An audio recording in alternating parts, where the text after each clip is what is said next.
اے میری پیاری بیٹی، اے میری اچھی بیٹی، اے خاتون جنت، سن، جس نگاہ سے میں ان لوگوں کو دیکھ رہا ہوں وہاں تک تمہاری نگاہ نہیں پہنچ رہی ہے۔ انہی کی آنے والی نسل کل میری عزت کے خاطر، میری محبت میں اپنے سروں کا نذرانہ پیش کرتی ہوئی نظر آئے گی، میدان بدر میں اپنے سروں کا نذرانہ پیش کرتی ہوئی نظر آئے گی، حنین میں اپنے سروں کا نذرانہ پیش کرتی ہوئی نظر آئے گی، احد میں اپنے سروں کا نذرانہ پیش کرتی ہوئی نظر آئے گی۔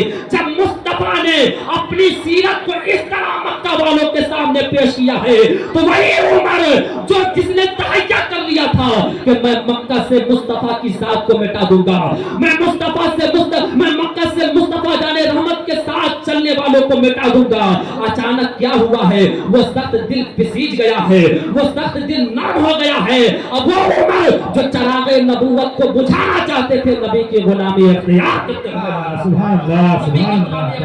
ہوئے نظر آتے ہیں۔ تو الحمدللہ اس نبی کی امت میں پروردگار عالم نے ہم اور آپ کو پیدا کیا ہے، نبی کا کلمہ پڑھنے والا ہم اور آپ کو بنایا ہے، تو ہمارا کریکٹر بھی ایسا ہی ہونا چاہیے، ہمارا اخلاق بھی ایسا ہونا چاہیے۔ اپنوں سے تو سب محبت کرتا ہے، مزہ تو تب ہے کہ غیروں کو اپنے قریب کر لو، غیروں کو اپنی محبت میں وارفتہ اور فرشتہ کر لو۔ جب یہ ہنر آپ کے اندر آ جائے تو آپ سچوں کے سمجھو کہ پکے سچے مسلمان ہو۔ یہ میں نہیں کہہ رہا ہوں بلکہ مصطفیٰ علیہ رحمت صلی اللہ علیہ وسلم نے فرمایا کہ تم میں کا سب سے بہترین مومن، کامل مومن وہ ہے جس کا اخلاق سب سے بہتر ہے، جس کا اخلاق سب سے اچھا ہے، جس کا اخلاق سب سے عظیم ہے۔ مصطفیٰ علیہ رحمت نے فرمایا کہ اے میرا کلمہ پڑھنے والوں سنو، اے میرے غلاموں سنو، اللہ کے بندوں سنو، کل میدان قیامت میں جب بیٹا باپ کا نہ ہوگا، بیٹی ماں کی نہ ہوگی، اللہ اکبر، جس ماں نے بہت ناز و نعم کے ساتھ ہمیں اس دنیا میں پالا ہے، جس نے اپنے خون کو دودھ کی شکل میں پلایا ہے، وہ باپ جس نے اپنی جوانی کو قربان کر دیا تاکہ ہماری جوانی سنور جائے، مجھے جوان کرنے کے لیے جس باپ نے اپنی جوانی کو قربان کر دیا ہے، اللہ اکبر، کل قیامت کے دن کوئی محبت کام آنے والی نہیں ہے، بلکہ جو آپ نے عمل کیا ہے کل وہی عمل کل قیامت کے دن آپ کو کام آنے والا ہے۔ لیکن ایسی بھیانک گھڑی میں، ایسے پرکیف منظر میں ہم اور آپ کے پیارے نبی، ہم کلمہ پڑھنے والوں کو یہ مزدائے دا فضا سنا رہے ہیں کہ اے میرا کلمہ پڑھنے والوں سنو، کل قیامت کے دن ایسے بھیانک گھڑی میں سب سے زیادہ مجھ سے قریب وہ ہوگا جس کا اخلاق سب سے بہتر ہوگا، جس کا اخلاق سب سے عظیم ہوگا، جس کا اخلاق سب سے اچھا ہوگا۔ اخلاق عظیمہ کو اور قریب سے سن لیجئے، میں اخلاق عظیمہ آپ کو سمجھا رہا ہوں۔ جنگ احد کی تاریخ کا مطالعہ کیجئے، اللہ اکبر، کفار مکہ چراغ نبوت کو بجھانے کے لیے آئے ہیں، مکہ کے کچھ دشمنان خدا مسلمانوں کو مدینہ سے نکالنے کے لیے آئے ہیں، اسے اپنے بوریوں میں بھرنے کے لیے آئے ہیں۔ اللہ اکبر، وہ میدان احد کا مطالعہ کیجئے، اللہ اکبر، مصطفیٰ علیہ رحمت نے ایک دستہ کو پہاڑ پہ متعین کیا تھا کہ جب تک میدان ختم نہیں ہو جائے تم وہاں سے واپس نہیں آنا۔ اللہ اکبر، میدان بدر میں پروردگار عالم نے فرشتوں کو بھیج کر کے ہم مسلمانوں کی مدد فرمائی تھی، میدان احد میں بھی پروردگار عالم کی رحمت، پروردگار عالم کی مدد مسلمانوں کے ساتھ تھی، اللہ کے بندوں کے ساتھ تھی، مصطفیٰ علیہ رحمت کے کلمہ پڑھنے والے کے ساتھ تھی۔ اچانک کیا ہوا کہ میدان کا نقشہ پلٹ گیا، میدان کا نقشہ پلٹ گیا۔ ہوا یہ کہ مصطفیٰ نے فرمایا تھا کہ جب تک میدان ختم نہ ہو جائے تم وہاں سے واپس نہ آنا۔ اللہ اکبر، جس دستہ کو مصطفیٰ علیہ رحمت نے اس پہاڑی پہ کھڑا کیا تھا، اس دستہ کے جانب اس وقت کے جو خالد بن ولید رضی اللہ تعالیٰ عنہ، جو ایک عظیم سپہ سالار مذہب اسلام کے گزرے ہیں، نبی کے سچے غلام گزرے ہیں، جلیل القدر صحابی گزرے ہیں، اس وقت دامن اسلام سے وابستہ نہیں ہوئے تھے، اس وقت مصطفیٰ علیہ رحمت کا کلمہ نہیں پڑھا تھا۔ اللہ اکبر، اس وقت ایک ٹولی اس پہاڑ کے جانب سے آئی تھی، اس کا کمانڈر خالد بن ولید رضی اللہ تعالیٰ عنہ تھے، اس کا علم جو ہے خالد بن ولید رضی اللہ تعالیٰ عنہ کے ہاتھوں میں تھا۔ وہ بہت شاطر تھے، وہ بہت ذہین تھے، وہ بہت دماغ والے تھے، وہ اپنے دماغوں سے میدان کو فتح کیا کرتے تھے، وہ اپنے ذہانت کی بنیاد پر میدانوں کو فتح کیا کرتے تھے۔ کیا ہوا کہ مصطفیٰ علیہ رحمت نے جس دستہ کو متعین فرمایا تھا، انہوں نے دیکھا کہ کفار میدان چھوڑ کر کے بھاگ رہے ہیں، تو انہوں نے مال غنیمت اکٹھا کرنے کے لیے اس پہاڑی کے مقام کو چھوڑ دیا ہے۔ اللہ اکبر، خالد بن ولید کچھ قدم جانے کے بعد پھر واپس پلٹ کر کے دیکھتے ہیں تو اس چوٹی پر، اس پہاڑ کی چوٹی پر اسلام کا جھنڈا نظر نہیں آ رہا ہے، اس پہاڑ کی چوٹی پر اسلام کی فوج نظر نہیں آ رہی ہے۔ خالد بن ولید رضی اللہ تعالیٰ عنہ اس وقت جب کہ اسلام قبول نہیں کیے تھے، حملہ کرتے ہیں مسلمانوں پر، اور ایک نہیں دو نہیں بلکہ غالباً 70-72 مسلمان صحابہ کرام اس جنگ احد میں شہید کیے جاتے ہیں۔ جام